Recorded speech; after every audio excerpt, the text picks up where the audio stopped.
Iniisip ko kayo itong bike na to. Sobrang tagal nang hinalinis. Nakatambak dun sa baba. Simula nung nagkaroon nung baklasan ng mga partition at saka yung mga mga anik-anik dun sa baba.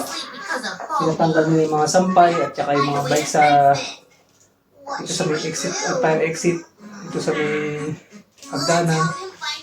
Ayan, natambak siya. Sobrang dumi. Sobrang dumi niya. Ipakita ko sa inyo.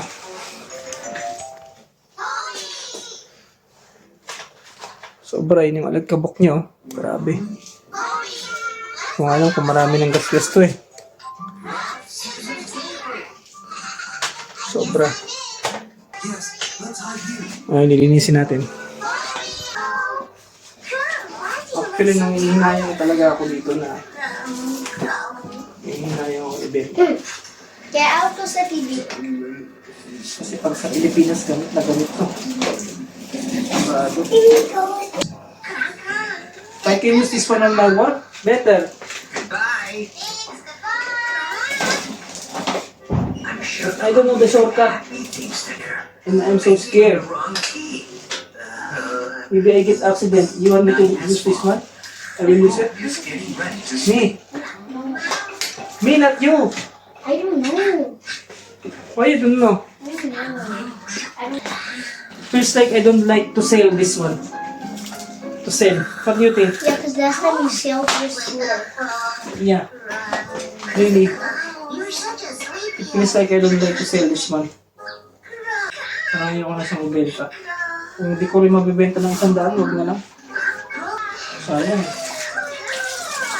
Ibenta mo lang ng mura. Sayang.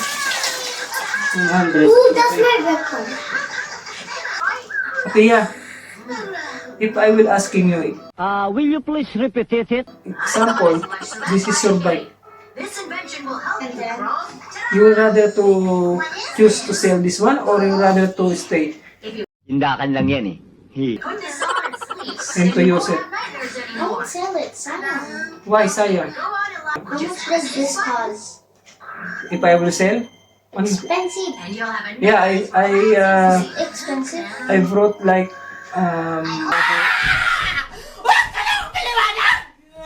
No, when you buy this, yeah, I buy like is it expensive when you buy it? sorry. 160, I know. You're big. 165, oh yeah, like that. Expensive? Then I will sell only 100. Expensive? Yes, of course. Expensive. Literally, it's sayang.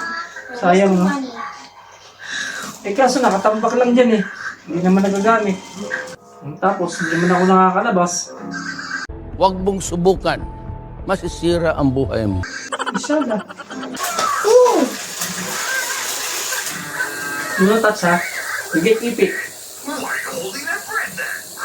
Do not touch na dirty. Yan guys, medyo pinaward ko na yung video kasi talagang medyo matagal ko rin nilinis tong bike na to. Gawa ng sobrang dumi talaga. Pati gulong nilinis ko na. Sobrang natambak siya dun sa baba.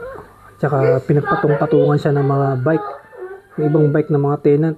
Hindi naman masyadong nasa ilalim. Kaya hindi naman ako masyadong nahihirapan kunin. Yan yung gulong. Sinabay ko na rin walang hangin. Binumbahan ko na din. Ito na guys yung final na linis ko. So para na uli siyang bago. Maganda, malinis. May kintab pa. Tapos yan nilagyan ko na rin ng mga accessories. Ilaw. At saka bag sa likod. Numpleto ko na para ready to use. Paano guys, salamat sa pagsubaybay at sa panonood. Hanggang sa muli, masalama.